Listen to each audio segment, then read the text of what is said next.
मुफ्ती Tariq Masood special. दो बातें मैंने बहुत अहम करनी है आज।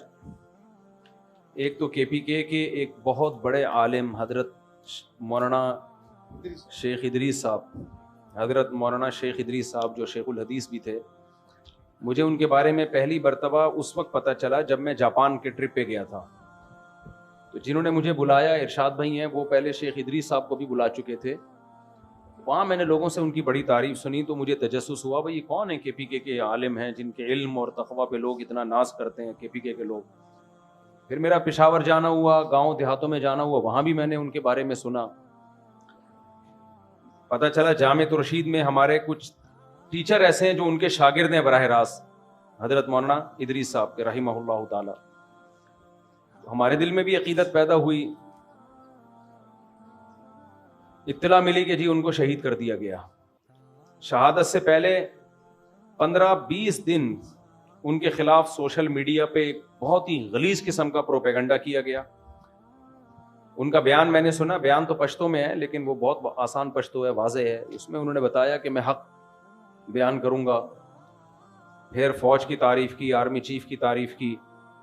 उसके बाद फिर सोशल मीडिया पे उनके खिलाफ जो तूफान बदतमीजी मिचाया गया है उनके खिलाफ, शर्म के सारे तकाजों को बालाए ताक रखे। तो पहले मैं आपसे चंद उसूली बातें करूंगा।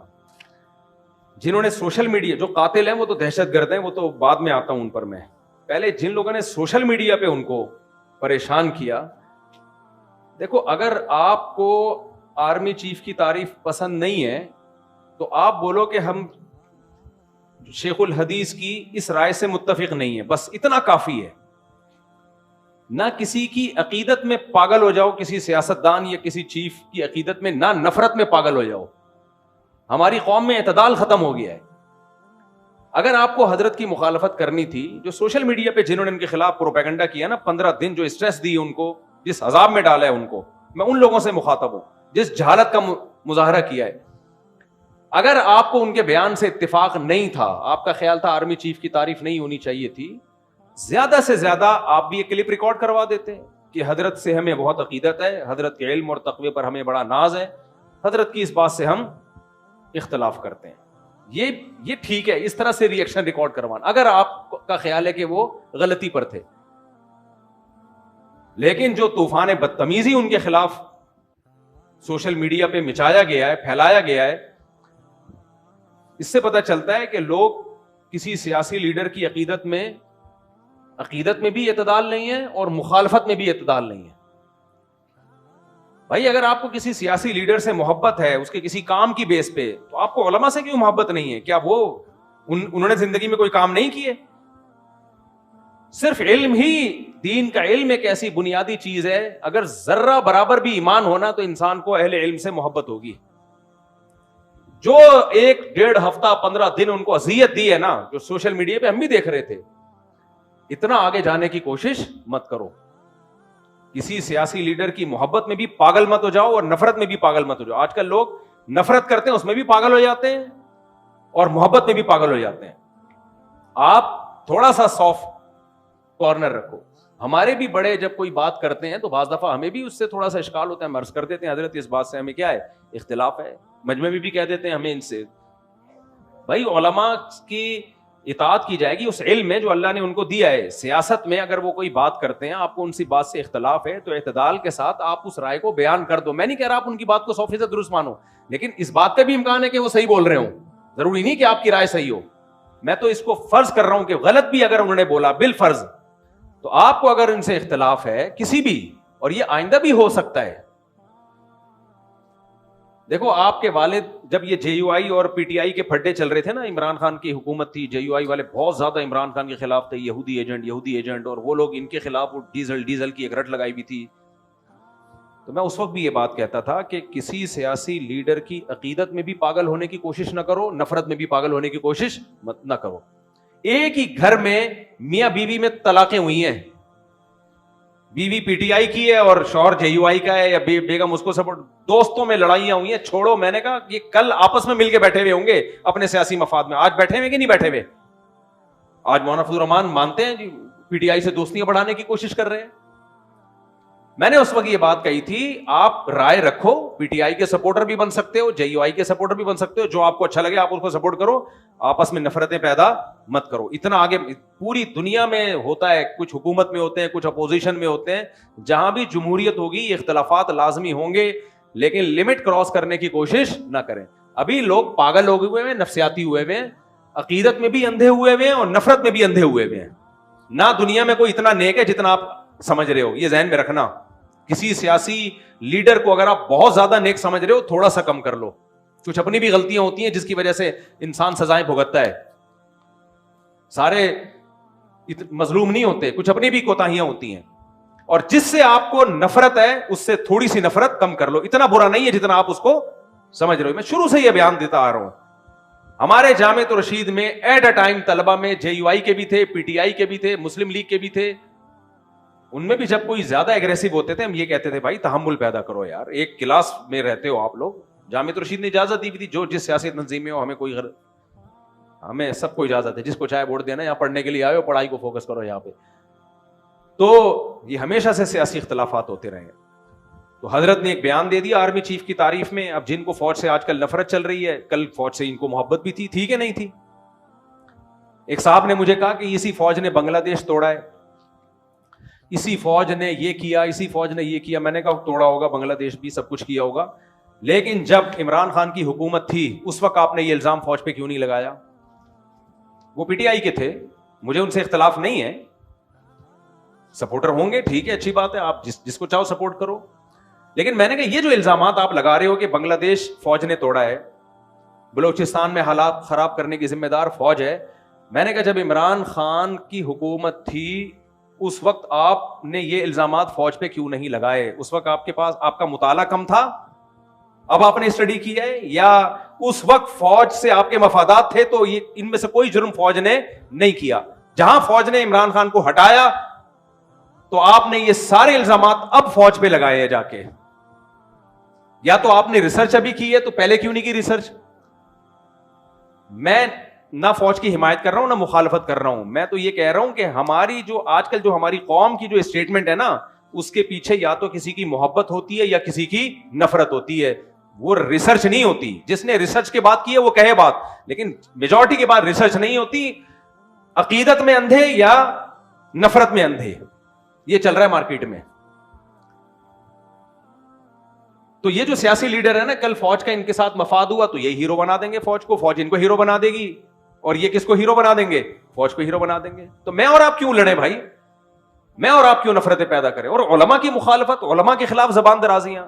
मैंने बताया ना, इत्तकाफ में मैंने एक लफ्ज बोल दिया था कि मौलाना फजल रहमान को डीजल डीजल मत बोलो, ये गलत है। बंदा इत्तकाफ तोड़ के चला गया। क्या कर रहे हो भाई? किसका नुकसान? मेरा नुकसान कर रहे हो, अपना नुकसान कर रहे हो।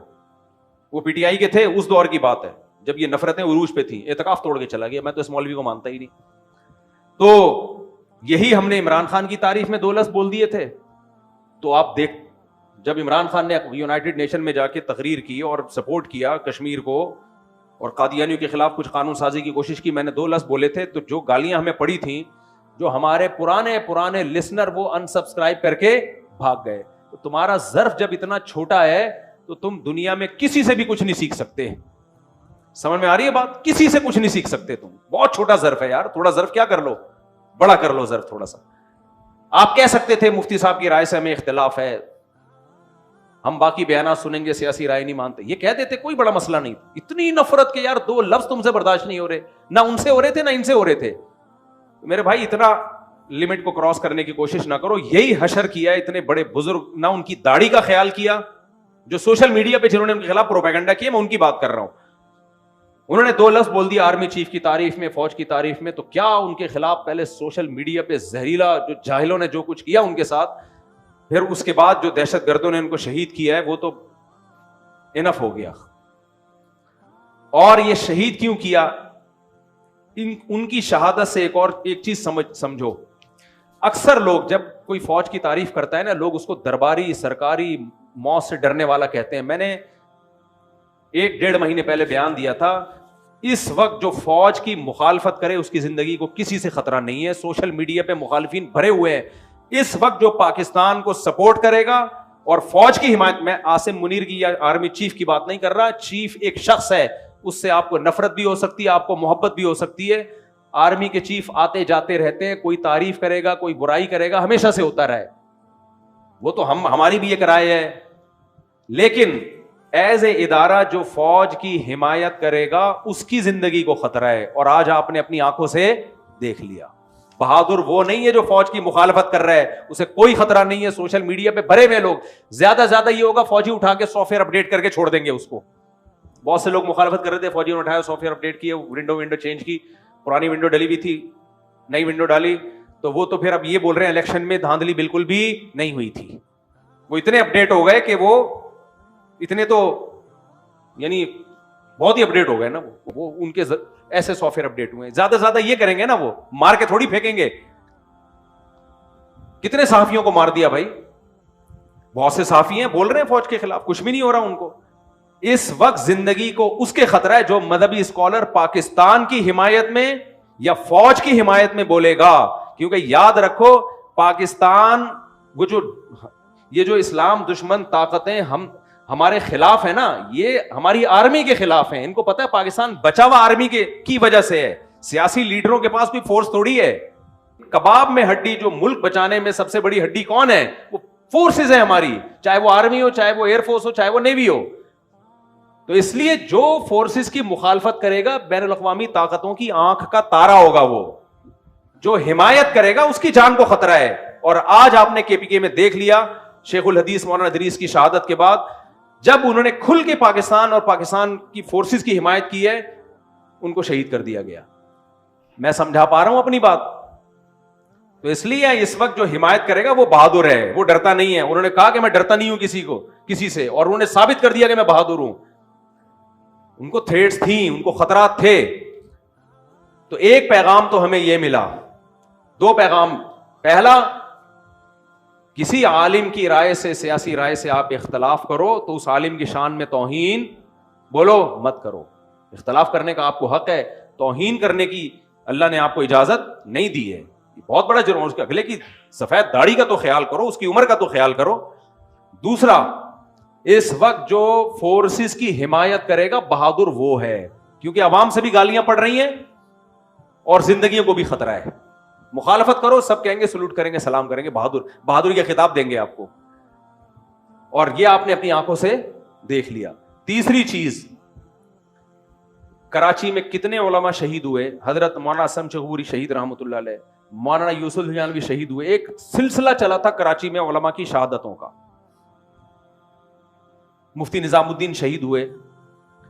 मौलाना असलम चगूरी साहब, मुझे रहिमहुल्लाह ताला की शहादत से पहले मुझे याद है हमारे उस्ताद उनको समझा रहे थे कि हजरत कोई गार्ड का इंतजाम करें, कोई सिक्योरिटी रखें। उस वक्त उनके दरसे कुरान बड़े हिट हो रहे थे। हमारे एक उस्ताद ने उनके हाथ जोड़े कि खुदा के लिए कोई सिक्योरिटी का इंतजाम करें। आप हमारे पास एक वाहिद सरमाया है जिनके उस वक्त ना www.darsequran.com ये दरसे कुरान की सबसे बड़ी वेबसाइट थी। बहुत इसको प्रमोट किया अल्हम्दुलिल्लाह। उनके शागिर्दों ने, उनके खादिमों ने सिक्योरिटी का इंतजाम नहीं किया। हमारे उस्ताद, मुझे याद है, उनके पांव पकड़ रहे थे, हजरत कुछ सिक्योरिटी का इंतजाम करें, अपने शागिर्दों से कहें सिक्योरिटी दें आपको, क्योंकि आपके दरसे कुरान उन्हें आपको ये दहशतगर्द शहीद कर देंगे, हम एक बहुत बड़े सरमाए से महरूम हो जाएंगे। मैं बैठा हुआ था, हमारे एक उस्ताद उनको समझा रहे थे, और 2 हफ्ते बाद इत्तला आई कि उनको शहीद कर दिया गया। पांव से माजूर आलिम को शहीद किया गया। मुफ्ती निजामुद्दीन साहब की शहादत हुई है, कोई सिक्योरिटी का मजबूत इंतजाम बोलो नहीं था। मौलाना यूसुफ हिजानवी शहीद रहमतुल्लाह अलैह घर से बाहर निकले, कोई गार्ड नहीं, कोई इंतजाम नहीं। एक बंदा आया और सर पे गोली मार के चला गया। मौलाना आदिल शहीद रहमतुल्लाह अलैह, कोई सिक्योरिटी का इंतजाम नहीं। दारुल कुरंगी से कॉन्फ्रेंस अटेंड करके आ रहे हैं, एक बंदा आया और गाड़ी में बैठे बैठे सर पे गोली मार के चला गया। इसके बाद तो इबरत हासिल होनी चाहिए कि नहीं होनी चाहिए? ये सारे कराची में शहीद हुए। केपीके में कितने उलमा शहीद हो चुके हैं आप देखो, दहशतगर्दों के हाथों। एक तवील सिलसिला है। तो ये उन उलमा पर नहीं, उनके शागिर्दों पे सवाल उठ। देखो, असल तो जिम्मेदारी है हुकूमत की कि हुकूमत इन उलमा को सिक्योरिटी दे। तो क्या आप हुकूमत से उम्मीद रखते हो कि वो अपनी जिम्मेदारी पूरी करेगी? है भाई? सारा टाइम हुकूमत को गालियां देने में जाया करने से बेहतर नहीं है कि अपना कोई इंतजाम कर लो? तो क्यों नहीं उनके शागिर्दों ने उनके लिए सिक्योरिटी का इंतजाम किया? जब सोशल मीडिया पे उनको बुरा भला भी कहा जा रहा है, गालियां पड़ रही हैं, तो अंदाजा हो जाना चाहिए कि दुश्मनी बढ़ गई है। कोई इंतजाम नहीं है उलमा की गार्ड का, कोई सिक्योरिटी। गवर्नमेंट को गालियां देने से कुछ भी नहीं होगा। हुकूमत, पहली जिम्मेदारी मैं बता रहा हूं कि हुकूमत की है, गवर्नमेंट की है कि वो इन उलमा की हिफाजत करें। अगर गवर्नमेंट नहीं कर रही तो क्या अवाम की हिफाजत, अवाम की जिम्मेदारी नहीं है कि अपने उलमा के लिए सिक्योरिटी का इंतजाम करें? देखो, उलमा की मिजाज में इस्तिगना होता है, वो बाज़ दफा नहीं मानते उसको।